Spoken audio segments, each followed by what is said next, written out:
kusema which track extra UG kwe tulio nako olwalero ngabo manyi nga bulijjo banga libadde pavu nga temulaba upload zange nga mbadde mpumuddemu kuva mwezi gwatandika naye nako olwalero ndi wadde nnyo ndi wasanye nnyo kutegeeza nti I'm back in action as usual. Mr. Ogamba nti oli handsome bawulire tima I don't know why nga muwulire tima nga mbagamba nti I'm handsome so bachogera batya mu luzungu mone bachogera batya mu luzungu kubanga oli so extra handsome phenomenal ekigambo kankyogere bakimpadde buwi phenomenal okay nze mmanyi nze ntandikira mu freestyle wayagala okunyigira mbu lwaki totandika nga oli serious ndi mukufiirwa mwagala nnyo abantu abali serious naye nga mugamba mutya mwena mikono gyange abali UK USA abali mu Boston Massachusetts mu USA yuna mwaka guno baneserabise mu yuna naye ngenda kujja omwaka ogujja byonna byebimu abaana bali Dubai ndowooza next week tujja kuba tukwatagana tube nga tunyumyanyumyamu UK tujja kuba tukwatagana the same week the other week after the next week bakiyita batya the week after the next week. Yes. Okay, lunaku olwaleero muganda wange ng'oli okola emirimu egy'enjawulo emboozi tugenda okunyumya ne mwana muwala gwe mulaba mutudde wano naye byagenda okunyumiza tosobola kukkiriza nti ye atudde wano omutima omunafu mbadde nsaba ofune katebe interview owulirize mpuliriza nga bw'olingizaayo omwana atuuse ku kikati ekyo kiki kyatugamba kikyayogera kati essaawa eno nakola ne beautiful lady mwana muwala anjanja atuulira amanya gato eyanjulire. Yes, hello musirie mutya erinnya nze namufuka Gloria badde nsaba yongereko ku ddoboozi nga badde bwetwogera nga tonna ng'oli emmere yange gyenguze erinnya nze namufuka Gloria nga neddirange ye nga ndi muzzukulu wa Kasujja Ssaabasajja Kabaka awangale kyabazinga afunvula. So yo Gloria she's a friend of mine naye bamuyita Glosh manna kiri awo so nakulwalero twagala tunyumemu ku mboozi ye abaala basinga tunyoma emirimu nga tukola emirimu gino egy'enjawulo tunyoma emirimu nogamba gwe Okukola naye omulimu gwa Glosh akola mu funeral service ye maka agalabirira abantu abafudde n'okuteekateeka n'abantu abava mu kkowa eryo lunaku eyo twagala tangezemu yayingira atya afuna atya ekirowoozo ekibanga yeegatta ku curious funeral service era kyakusomozebwa kye yasooka okusanga ng'ayingidde mu mulimu guno ntandikidde awo. Gloria, welcome aboard. Thank you. Oli bulungi? Tutandike okwogera? Tutandike. Katutandikire wano. Gloria, osomerawo? Gloria somerako mu St. Stephen, that was nursery, paka primary 1. Stephen yawo. Bunamoya, Tero Road. Then after primary 1, then nagenda ku St. Chisto Primary School. We have St. Chisto, nagenda ku St. Charles. We nasomera mu Saints. Masomero Gadin. Nkulaba esapula eri mbulabu. Ono father Ngobya. Yes. Then after summer senior 4, then when I English senior 5 St. in scholarship. Nezibula. So I had to start my life. Twagenda ku institute yona? Not really. Wakoma mu senior 5 Yeah. Senior 5 term ki? 1. Term 1. Yes. Nga waka reporting about otanse okunyumirwa bya bintu bya A-level genda fuluma ngenda campus but it didn't happen as when I didn't subira. Yes, obulamu bwe batandika okunyigiriza okunyiga omuwala mbeerawo olwo ngomaze oku senior 5 obivuddemu awo oyingidde ensi otandikiddewo awo nga mbeerawo mama ne tata gye bali? Yes, babeera saidi mami azaalira daddy. Leave it aside for a moment. Daddy ye gyali mulamu lwaki tumulivinga side? Ebya daddy nze baba daddy nga teyafaayo nze mugamba nti daddy tewafaayo kulabirira mwana. Daddy actually okay daddy teyafaayo nga taata ate eky'omukisa omubi he left me so yafa naye saga nyo tunyenye deep of daddy's issue. Mami yemwebaza. Yes, mami ne basically I knew sakula nyo na mama wange nakula mu family nyingi ezali friend of my mom, so netuwelanga the family zinakuliramu okutuuka chendi for right now. Nenga mami she's there. Njagala nnyo and namwagala nnyo kuba singa teyaliye sandibadde wano. Your dad? My mom. Your mom? Yes. Singa teyaliwo tewandibadde awo. Sandibadde wano. Okay. Obadde ne maama omaze senior 5 eganye ofulumya ensi awo otandikirawa? By then nali mbeera Ntebe.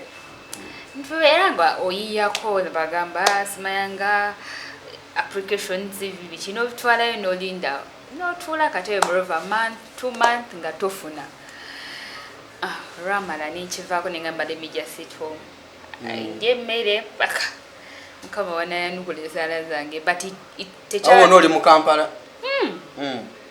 Naye ekyasoboka nengobako actually n'ebigendebwe naye byatuuka makati ate nekuba nga ate they have already bamaze nosasula sente. Ng'obuuza ndagawa? Of course ndagawa. Of course nali nemanyi kale sinze nnyo nali nemanyi nsiri samanyira nnyo omuntu nga kale bali babinyumya the way gye baba treating nsinze nga aga nnyo kola ku pressure byeri bya pressure nenkivaako ne sente nezifiireyo ezamama. Mami yaletedde mu sente? Nala hadde mu sente. N'obivaako byogenda obwere? Batwetolozanga nnyo nga ne passport sigiraba nga ate basasudde so nekuba. Let me sit home. Uganda kimanyi waliwo sente. Olinakozesa bwongo. Yes. Awo otudde waka byokugenda bweru biganye obwongo butandika okuyiiya butya? Kuyiiya olina kuyiiya kati ng'obwongo bugamba why should I get someone like omusajja go you get married. That moment. Mukaseera ako yes. Otandise okulowooza ku kyokufumbirwa bakuwase. Bampasa after all nali mwana nga tezza 18. Otandika okulowooza okufumbirwa ku myaka 18. Eri good gy'obeera ng'otudde waka etandika okuleetera ebintu bingi. Abawala era abasinga bakimanyi nti gy'okoma otuula ewaka otandika okufuna ebirowoozo ebirala. Nfumbirwe nkole ntya okitegeera. Naye nga Mukama watalekerera abantu be era Mukama ngera kibamu ninoga no kantuleeka ku myaka 18. Nkuba kafaananyi ku myaka 18 wali ofaanana otya? I don't know. Ng'otandise okulowooza ku byakufumbirwa. No, biba birowoozo nga bikujja advo ng'otudde ewaka moreover like 3 years you home. Yes, otandika okufuna ebirowoozo nkole ki kola kino kina nga lwotunulira olenzi oluyitawa mukubo nga lushaniiki olwadde luvaaside zo Freedom City Freedom nti watulanga ku kkubo ng'olaba olesinga lompasa abatulaba oyinza okuseka but emboozi ennyuma but toyinza butaseka otunulira ku myaka 18 nga yalowooza ku kyakufumbirwa. Teriyo kati baana right now nga mbasinga nako nenga bali mufumbo ngate bali mbufumbo naye oluusi sometimes abamu bagenda nga teyeyagalidde. You get? Kati nakyo kyengamba nti ogenda nakirowooza because nalina ngesityaga nenga njagala nve waka. Lwaki mu byonna walowooza kufumbirwa abadde? Kyekye option yaliwo. Ali naye nsobola ogamba ngende netundera option yaliwo. You get someone you sit ng'otuulawo olaba oli mu ddiro lya musajja otudde omukulisa Yohani kulikayo ku mulimu. Omufumbire kamera alyo. I can imagine. Kyali awo but embeera yekuforcinga bayira embeera ekuforcinga ogamba kantryinga kino nze actually nze sinayanya nabawala like babetunda embeera yekuforcinga ekyo kikola nenga oba tokyeyagalidde naawe n'okikola lwa mbeera ebeerawo. Yes. Okay, tulaba tukyali mu mboozi ya mwana muwala Gloria, twagala tuyime mpola mpola tugende mpola mpola. Then kati awo ebyokufumbirwa obirowoozezza kati obivuddeko otandika okyekyaddako kwawo. Kati awo by then kati nenva entebe nezija wasenga nga beerawo makindya nembeerawo ngera obulamu butambuza okukeera ku makyakola mirimu kulya mmere newebaka kera nga daily routine kulya mmere kwebaka nga ebyokukola byo kati nga namanya byagaana I've tried nenga smartv bagamba olinde nengamba kati ebyuganda nabyo kati bitabuse ate nga my dream yali yakubanga I want to work on TV or radio but it didn't happen. Ngoyagala kubeera TV host oba oyagala kubeera muweereza wa kumpewo manyi banjawulo ku radio ogenda kwogera ne ku radio wali omukyala we nali negomba Titi by then because we try to muliza nga by then you have ku bit nadda ku CBS then ku TV nga Farida Nakaziwe I pressure toyinza gamba Paula by the way toyinza gamba Paula cause ate ye Paula badde akola nnyo ku BBC she's not in Uganda badde akola nnyo ku BBC kati bw'okugamba moni yabadde akola nnyo ku CNN Farida she's the best. She's my role model. Farida Nakaziwe. Of course. Mukwano gwange nnyo. Ninakuzo aludde okuntwala kamera mwana oyo. Nekwatako. Nekwatako. Ayinakuzina ekiddo kingi. Alani oyo amanye engeri gy'akwata mu Farida. Otuuka ku Farida nagamba but today you guys I don't have much. Nino obuugi mujja munyo kubuugi bwange. So love you Farida Nakaziwe. Mwasumtye and manifete batugana kwogera ku TV ndala because you are the katizedi ku YouTube. Farida Nakaziwe mwasumtye ku TV. I love you so much my mom. Naye ne bampita ku TV sigenda kuba ndi wa maanyi. Okay. So benali negomba. Naye tekyatuuka ekyoto kyange nayinja. Naye nsabera mukama. I will fight for it because okoleko ku TV aba radio. Ngoyagala soma birango y'abagenzi oba? Ate kale session ngenda banji fuddemu nawe ngate ndi kubirala. Wajja beera wate birala nga mwe mufuddewo. Mbale manyo osomera birango bya 88 katonze 8 kya basali y'obujjajja. Nedda mukwano. Aha. Bine bigaana ebyo byokola kundi oba oli aho. Then that was 2020 last year. My mom yafira sezala abana ku YouTube balina olugezigezi bajja gamba ngo mutadde mu ya amagulu sorry baye bagalaba tebagalaba nagala olugezigezi lungi mama ku YouTube wa commentinga omwana nga kusimbye mu amagulu so then in 2020 my mom yafira sezala yamzalira omwana so I had to go for the burial so nagenda chiro nga burial yankera n'omutima gwali guganye namba transport nera nga katonda nagamba genda omutima gugenda so ningenda when nagenda ninsulayo katukumacha alina ogenda ku church nsaba ati nga bakweseza funeral ate nze nali era nagamba nga bejalabya tadda bamuzise funeral sente kwanji mai sente ziba nyingi so wetwatuka ku church funeral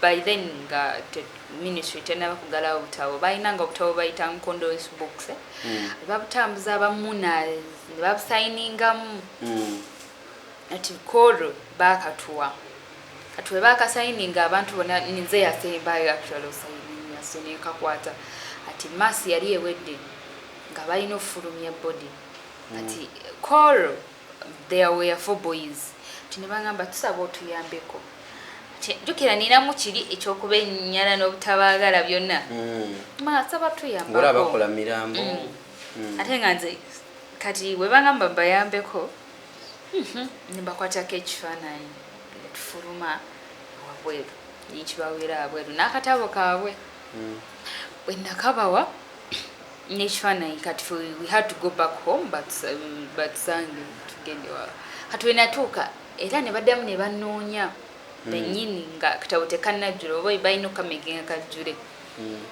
ne bakampa era ne batusaba otuyambeko nga be batuyambe mu charge nenkikola so awe twajja friendship by the way tubeerawo nga tunyumya nga ntula motoka bene nga njutya nenga bo batudde mabega awo abadde bode kati nembeerawo paka barrio yaggwa kati weyaggwa ne bangamba nekyo nsobola okukola mu funeral bagamba nze easy omulaba nze nga nsobola okukola mu bafu you can ate fe abakolamu tetuli bantu so I was like no kati we shared contact by that moment so ne mukudda twadda ffenna bansulako awo emengo so I had to come back in Imachiri mbeeraawo kati ne wayitawo ndooza nnaku nga 3 nga tuvuddeyo kati ne bankobera ne bangamba osobola okuwandika application kati nga banzizaamu kiri ate nziremu kuwandika application ate nga nabikoowa so nengamba why chance comes once ate negenda so nalina obiwandiika bwe nabiwandiika ne bandagira ofisi zaabwe gye ziri nembikola nga bwe baŋŋamba buli kimu nimbitwala kati omanyi obitwala tukakutebo nga kuliko mukyala omanya nga era nina mentality nti wobibawa that's the bill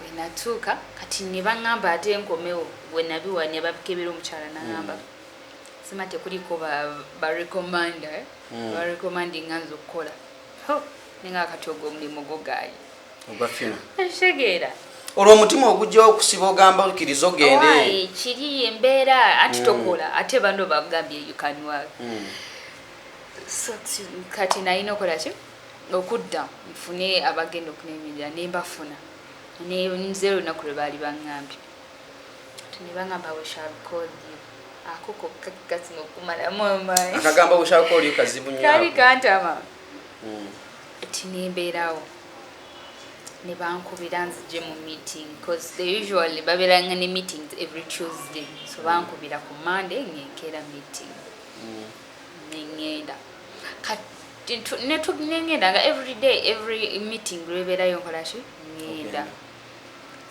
kati awo mu March COVID came 2020 gamba tetulina kuddamu kujja ku office tubeere waka olwamaze okuwa akalimu nga kakafuna COVID eze batadde mu lockdown netugituula egyo emyezi gyonna naye nga abalenzi babeerangayo ku office nga bakola kubaawo baali mukola baali bakola naye era Mukama teerabira abantu mu Gw'omunaana era last year ne bankubira nga ngenda kukola my first time okukola bulijjo ogamba lockdown egwako ddi nkole nga nabivaako nabikodda nga manyi kati byaggwa naye nga tucommunicating nga I thank that family nga batucheckingako are you okay muli fine ki so ne bampi tugenda okukola guess what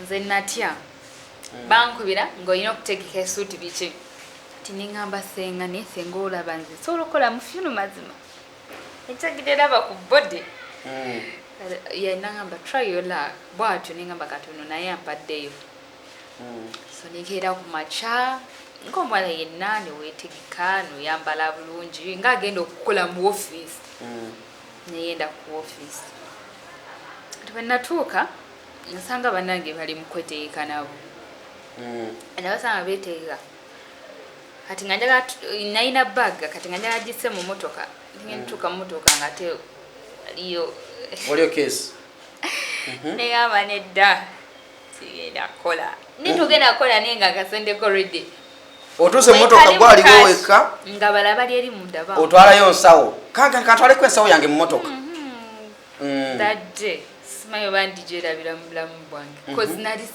sikisuubira bakati nga ŋŋamba kyakatalimu tujja musanga waka naye nga mwali kati nenguma ningamba kamume kasente already supervisor abanako olugira wali nga baba sasula mtima nengugumya nenga nekaza kati bamala okwambala tayimya tula mu motoka tenga options zili bili tula maso bantu le mabega maso kati otula woti mutwe gukuba ni mabega otule mabega oba nebigere nene nguma ningamba kantule otula weka mabegere wone tuleka kuba balenzi bo bali batude ati kati mu mutwe netula n'abalenzi nenga nambo batutuka ddi kati I do remember twasoka kujawo machinde kuba body yali jawo machinde badge viewing then tujitwale mu kyalo nawulira nga sisobola nga nze nina emotion yokaba nga kati nga bantu bali mukaba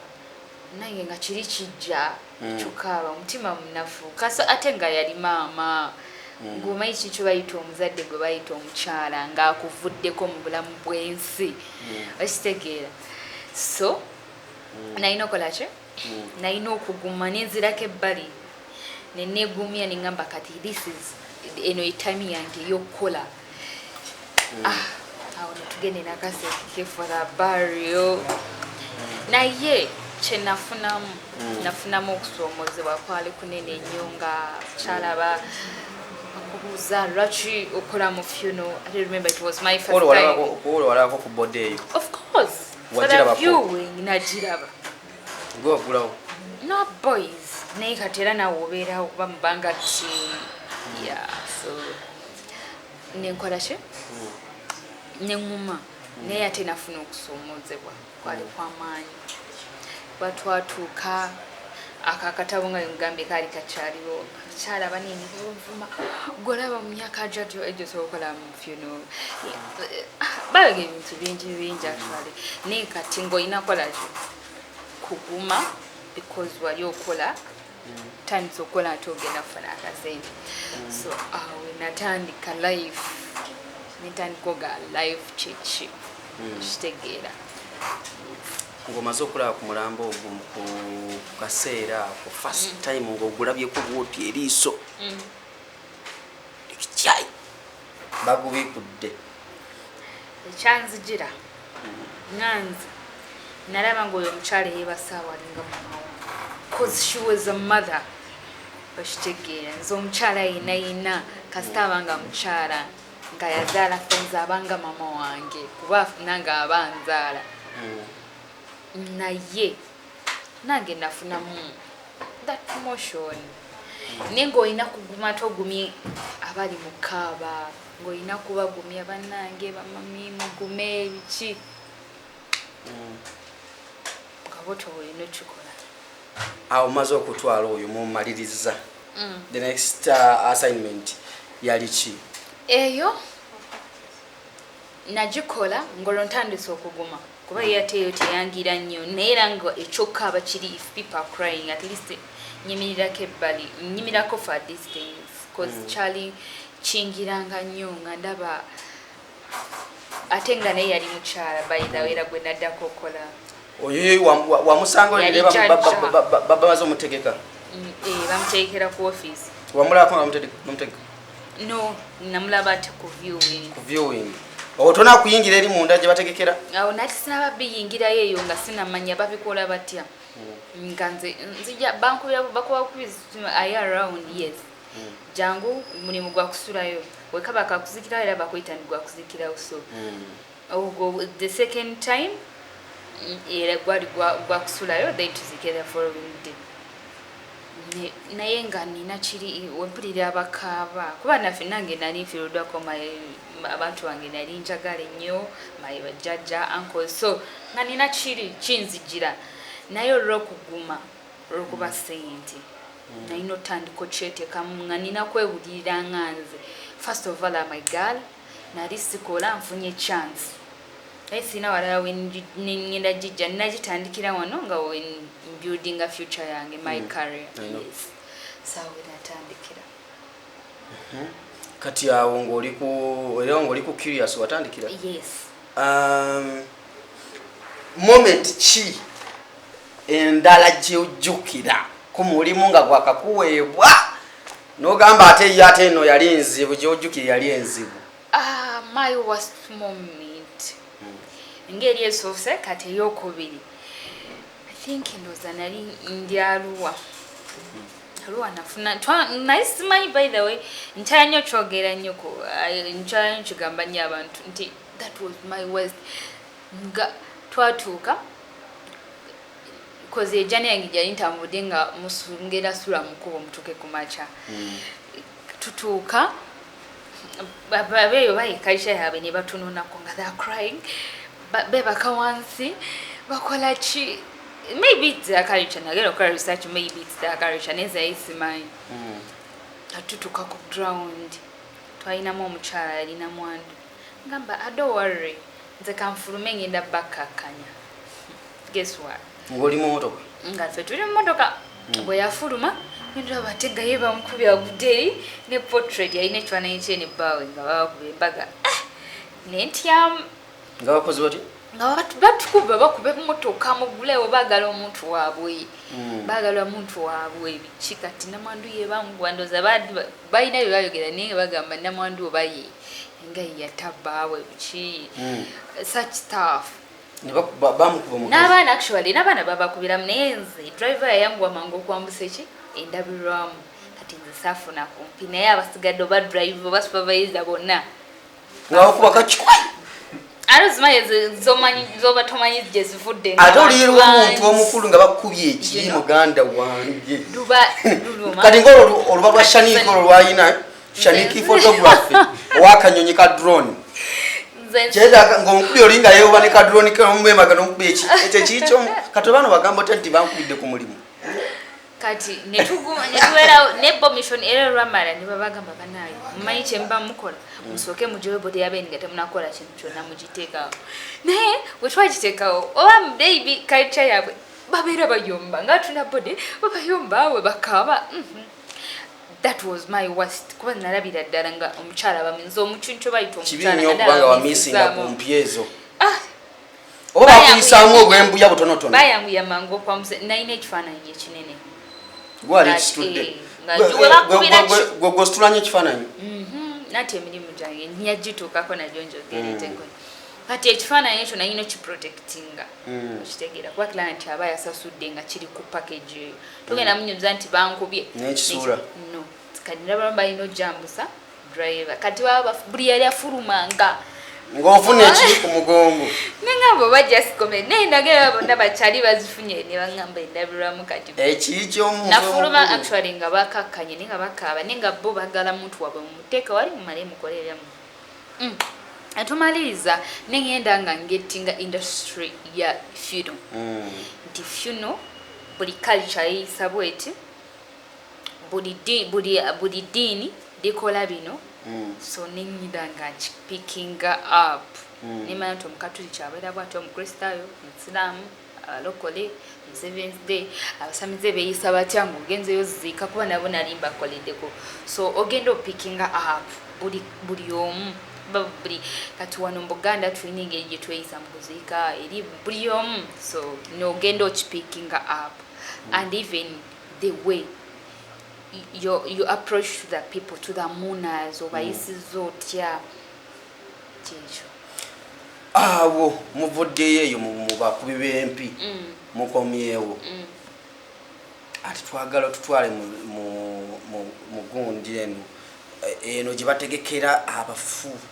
awo basically naye nali sigenangayo no yes nga nayinkyalira mu kiine one day agendayo nga mwana ali busy atreating really I was so scared nga treating mufu nenvayo nafunayo nalimu I felt like no wano siwe nina okukola mutima nga neyogeza nzekka siwe nina okukola naye nga omutima gunfosinga nzireyo ndabe kyakola negugana then the second day nengendayo nenguma nenumemba alikanyende nenyimirira nangamba it's okay sobola obeerawo nembeerawo ngosawo ntandika okulya kananga mpeza kokokotoni nembulya nga ndaba amanywira naye ga njagala yiga kati nga ngumi njagala kuguma nange nkiyingire kati we yatandika ng'obikola nga bantuma kiri nemuwa wenda bankale wagize nga wagira netunake bali bwentyo ningetinga used kati ngera ngene kweteka mu transport nimbe machini everyday ngenda ku office nga nesigenda kola ninga ngenze yiga ku bintu ebimu ogenze kola batweetinga mu how ekati atenga wali insurance yo mujikola mutya yes so netandiko benanga catching up with people kino mujikola mutya kiri bachikola bachawo nabiyigira bina nenga basically nze nganze mulimu gwange nayigwe nali nkola nga field lady yo mwala agenda mu field nga akwata kifananyi portrait je Gambia nga akola ni order y'ebimuli ezo wreaths then nakatabo kali olwo ogenze otandise okumanyira okuyingira mu mochalo bamugundi batereka abafu otuse mundo mutandise okumanyira wali okutwitizeko ku muntu omufu sachigezako cause dana sachigezako neje buli kati senaba nenga mberawo oberawo ototyamu osokuyingirayo weka of course mberawo nengula ira nemanya onugwe banonye abalenzi nibaja yoyo yamukola ko bulungi bamwambaza na usolobera umwambaza no musanirira akaviri yes I can do that musanirira akaviri bulungi nemsige zigobye ka makeup na looking wow Milambo mujikwa makeup of course satu aberengani linda ko walo makeup artist yakola ku Milambo na usobolo chukola ngacholo kuba okuba Milambo makeup gwe church kujja kongo chikoze actually oyo muntu of course I have and he's there and he knows akola mulimu gwe mukola nefo he is a doctor tata nyobera munyunenga he knows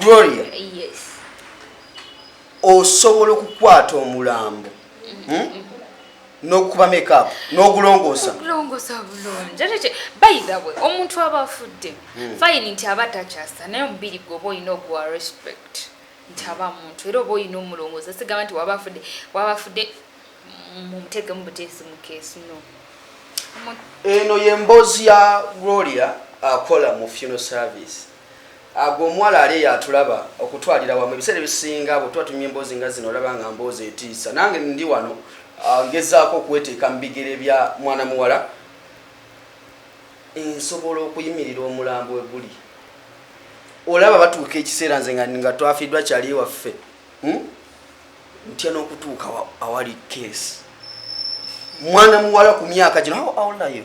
I'm 22 ku myaka 22 asobola okuba nga alongoosa omufu namu kiroto kyantiisa no si kyantiisa divo ojja kigira abawala abali baberenga osokukomendinga omuwala ino ali why not me too am a girl and since nze kaaliyo ng'omuwala abawala gye bali benkola nabo gye bali since nze kaaliyo tuliniyo bangi abawala abali abetukola nabo yes ekyokola mu funeral tekyegeza nti emirimu giba giweddeyo and ate si mulimu mubi to the girls out there si mulimu mubi ne companies enyingi era eziri mu funeral abawala gye bali bakola just because they can't expose themselves ku media where tebalina access naye kati nze nganvuddeyo nga na access kugwe to Alan Cruz mba kino kibateekamu nti okola mu funeral si mulimu mubi si mubi ngokuba omulambo makeup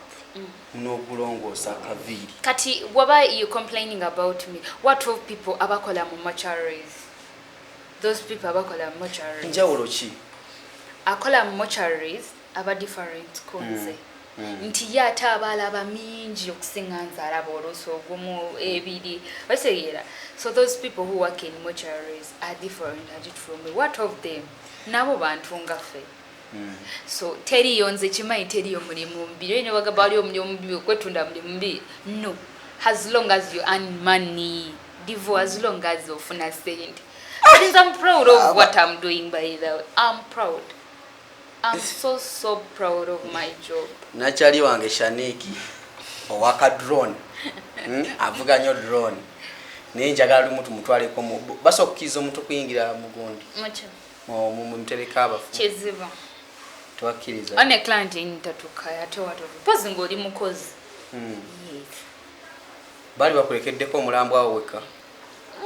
Hazine bakulekera ngo okolako weka. Nga kale bafulumyemu ko ne bakuleka mu rumu ngoli mweka. Ngoli muno omulambo katugambe je mukolere. Achiba kubanga je mukola jiba jigendera oba bagutwalirawo. Oli naga achoko mberemu kwa kanzije. Yasa okuleka ngo bayina kyera bideo noberawo. Ngandina kusimu. Ngomuya yali akutu. Abatakutunulidde bane. Respect to bodies. Bane abatakutunulidde abawumodde ngamaze emirimu je. That's what I can say. Like see just ndio tulaba oyimiriddawo ng'omurasta ali awo nga rasby niga atuddeawo ali yebasaawo nga glory oyimiriddawo guys you know basanga wakaluwafu waggulu eri wakeero bafune galeka muzigo gwange olaba nga bw'oyogera nyinza okutadda linda wasooka okulaba omufu kale ngo first time yes nali so scared mu nyumba awuliranga otya nga kale ekyo nkyebaza mukama siddanga kawo n'enkirootanako ekyo nkyebaza mukama nti sikifunanga kekyo ekitudivo waliwo abagamba nti buli muntu ekiro aloota omulimu gwakola nze sikikolanga boyfriend wo tobeera kawo n'omuzinga emikono bwoti no sisobola olaba bwenkomawo jukira funo mutambula weyawe oddo okoye you just come back or take shower nebaka totanga ko ngoli muku Gloria kale tekaza naye ogogwo sijja gwekalizaamu omulimu Uganda wange ngensi tena kunyiga now we're getting used and I'm proud of it now fine birungi byofunye mu mulimu wow ofunyemu omusajja ekyo omusajja nakyo wekiringa woyogedde ekyo kyebayiza mukama nti ofunye omwami naye nfunyemu emikwano kyenali suubira in my life tewanfunireeyo nfunyemu emikwano tewanfunireeyo nfunyemu Alan Cruz Divosh Mami Fadi I know Fadi nakaziwe who am I nze yakaja mu funo ngenda ne kumasize mu Chamorova International TV no ngotudde nga everyone chogamba celebrity track ekoma machingi no just wasitegera kati really smile kumanya nefunye emilungi bingi kati ne banks I can come sobola okujja nenkola nenzirayo wange nga teri agenda kunstressinga anti ate smart kino kitegera so ebirungi bingi ate nga kyemayi bikyajja inshallah kyajjira ddala yes about me bulimu obuzibu bwona bwakusanzeemu obuzibu si bungi nnyo actually obuzibu ndoza obusinga friends my friends they disappeared naye it doesn't talk on me oba bagenda nze still I work emikono gikudduseko okola ku tukate tugenda nfuna emirundi ngaba Alan you for really I'm happy you know so kwegamba nafe tetukutya naye okusula nawe mu nyumba wajja okuba obuzibu tubenga twebase mu ntebe zaffe ng'ojja otukwatako tuzinga amakulu kale we are just joking tuli mukusagamu ebirungi ebirala nti bampromoting nze kuva mu field naye nga ngenda nziika nenga kati ndi mu office gyokulira bagita ati ndi mu insurance department so kwegera ku insurance mugaba insurance za basically insurance ezo yengenda anti nya kusaba insurance yokufa kwa by the way it's good kuba by the insurance ya death kuba kwetegeka kufa kuba okufa tetumayiwe kujja divo nizo okogerako nawe leero ni wayo badota bachogezesa leero bachogezesa leero togezesa leero togezesa nze ate leero okay yogere ebirala bachogezesa nze leero insurance tosonga insurance I think ngenda jogerako katono maybe I will leave my contact to the viewers they contact me so death insurance we have 24 packages twina package obukadde obutaano kati ngeyo package obukadde obutaano yes nengo osasula tugambe ti gold ne togisasula yonna nti osasulako emitwalo 7 78,000 shilling per year mitwalo 7 buli mwaka neyo package yo eri full oli ayinza okumbuza full chechi full package esukuwamu bino wamanga tukuwamu coffin tukuwamu grave naye nga grave tugizimba tiles paka slabbing level enkokoto oli ayinza oga tumuwa grave yonna netugizimba ne finishing tugizimba netugituusa ku nkokoto egufe guba guwedde netumuwera professional services. People they can ask what are professional services. Professional services zirimu bino wamanga mulimu device that's a lowing machine ekiriza body kyechuma ekikiriza body twinamu trolley keka gali abasinga balaba nyo fino companies baba batambuza body ku kagali mu church netubelamu ne pearl bearers beba abana abazisi befe abazisi then netubelamu ne embalmment that's body treatment tukuwelamu tent etuza abantu 10 n'obutebe 10 but obo kati gwe client gosalawo wawe tugenda kuba tujikuwa for one day kato yinzo gamba mu kitwali gitunaziko obere wano olumbe weluli so ebiyo ye package iyo neba full kati gwe mbyo kuzika bino bo birekedde company nayenga yo package wobosasula buli mwaka account yo if today lero 10 bosasula lero nga 10 odamo sasula next year in September nga mwenda so the day before you paid but assuming you've paid today account yo nebera active next month in October ochimanyi nti omuntu goboteledeyo nafa mu September or January can bury him all her nenga sasude yasasula musanvu kanana ziziri ku account nga letuna chetukujeko kya no chetuba chetwetaga just national ID yoyo omuntu ba best itwagala myaka eyo cover etandika ku 64 mpaka ku 0 age then etuva ku 64 netuda ku 65 mpaka 75 awe tukoma then 75 kuda babera bagenda bom mugundi ndala eteba insurance bo babera mu saving yes kaden twina package obukadde obusatu eyo teba full muri mu grave naye neyo obusatu eri mu grave ebasasula emitwalo 5 mu 12 era nayo process every year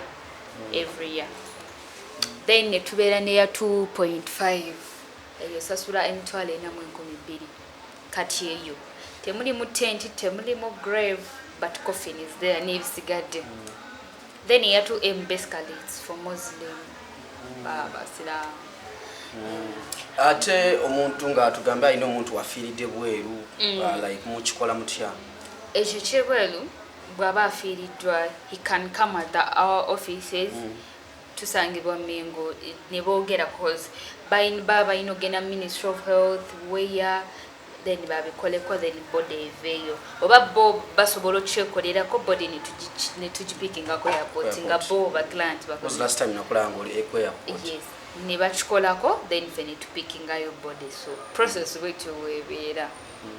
Okay, can you give out your number? Muntu ayitaza okufuna ku insurance ngagala kogera ko nawe. Yes, ayagala number jokwata eyiyo zange Okay, era. Jibawe. Okay, enamba zange ka ya WhatsApp. Shaniko wakanyonyinga yasoso kujja esimu. Eyo WhatsApp eli 07 77 91 32 16. Jibadiremu ya WhatsApp. Plus 256 777 91 32 16. Airtel it is 0759 38 62 99. Yani agamba abantu bemasaka nti Airtel tekwa kwa MTN. Wacha soka kubuza ngompadde Airtel. Ngompadde MTN. Washi yani amagamba. I don't know. Nainga nangi about kufino abantu simai chino anyway I don't know, just I would like to thank webaze okutuwegule tuli buterevu mu studio za Celebrity Track batononya abazirina simu bubi my mom yanzala singa teyanzala sandi bade wono nsoko kwebaza all the families nakuliramu okunjigiriza empisa singa tebanjigiza empisa sandi bade nyonga ndi mu mama mulabeko. Oh mami actually no Saturday nyizo genda incha nchalo ali wano busika guys are jafutwala naye sincha maybe next time you never bamba busy nnyo so what njagala kwebaza all my friends letugenda misana it's okay. I want to thank all my friends, my workmates. Na buli omu abadde part of me. Part of you from the start. Nga nakatandika okukola. Nambeererawo. Abambeereddewo. Shaniko wakanyonyi tali. Addewo leero just. Then njagala okwebaza wano abantu amanga. I would like to thank all my bosses. The Curious Funeral Services. Yes, our Curious Funeral Services. At least bantademu kyebayita okuba omukyala a brave lady. Kanchiteke mu lunyanyimbe. Ne banekkiririzamu nti ekyo Gloria you can do it. Osobola okikola. Bonna nga simenye nti oba director oba hu bonna. Pressure nimbebaza bona ochatumira nange kenyine nyene okuba nekiririzamu webaza nen tumira ba tumira atoba wa TV wajiguze tumira all the team Farida na Kazibwe TV.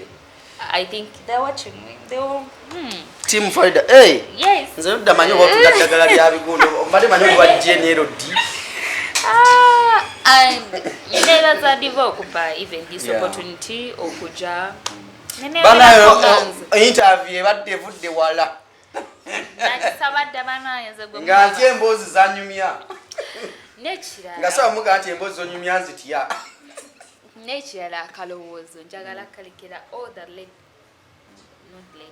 all the girls out there wekirize chichole and oba oyina kyolwanirira okukola osobola okukikola. Though I'm working in funeral service, but I'm fighting to be a journalist and I will make it. You want to be a journalist, eh? And I will make it. You have to believe in yourself. Buli kimu kyokola sooka Katonda. God first, ebirala bijja kujja. Kale at 22 mwana muwala abulamu buno abukyusiza mu ngeri ey'enjawulo ate etiisaamuko naye okulaba nti mugumu bw'ati ku myaka 22 at 22 Ladota Kyamukonkona at 22 mama avuga mbi kwegamba toyogerezaako kimala ndi mu kumaliriza ne signing out at 22 soko ati byebyo muganda wange mbadde mbozi ya Gloria tujamukomya mu party 2 atunyumize atulage embeera je mukyalo yo kiri kitya tutambuleko naye mukyalo atunyumize nako olwaleero nyongera okujukiza gwe omwana ali eyo ng'oyagala agenda kukola bwa made mu Saudi Arabia ng'oli mwana mwalo na passport yo kyolina okukola kiki mu Tripai Overseas Agencies basanga bali kulina nganda stage otuuka just waggulu awo obe namba yange ku screen awo +25670255837 ojja kubafuna bulungi nkubira essimu jangu ne passport yo ku bwerere Saudi Arabia wokka tetugenda omani gye bakubira abantu bakulamu amannyo Mugaga Richard ku Tripai ne kusiya ke Planet nkutumiddeko wero kwango kikwasaganya ngeri mwenjao kati ate ku Rock FM app mwagifunye basinga mwagifunye nina Ivan ali USA yangambye ate kati yasasanyiza dda abantu ba download this app babira kwa bawuliriza abwe mubudde obwasanga munana musamba awo tubawo ne kasho bana bawala bapya njagala munga abana akola bulungi wala bakola bubi mutubuli bakola bulungi mwana mwala Pola ne mwana mwala Jackie Money bwe baleo kati era bwe enva wano wano wendi bebaddako mubene nga mbawuliriza bwana bwogera bulungi bwogera bulungi ngenjale buluma namwe mukola osokola ku radio ojja kujja okolere ku bwerere fete tusasula wesasula wekka salary wachi nze mwenyini ndi salary atenga be salary ku celebrity track extra UG MC Divosh the handsome guy the youngest and smallest and good looking Jaja looking good a young boy looking nice ate wali kirala choyiza kumanja kino kola kwera ku Rock FM at the home of great music and celebrity track extra UG Rock TV kumukutu anytime now tujakwa tubeera ko Shanika wakanyonyi ku kamera baddeko production house bajisa celebrity track production house awo tugarizwe amalobozi byonna tubikolera gwanno ate katimba mmanja akinze basibudde batadde ngenzi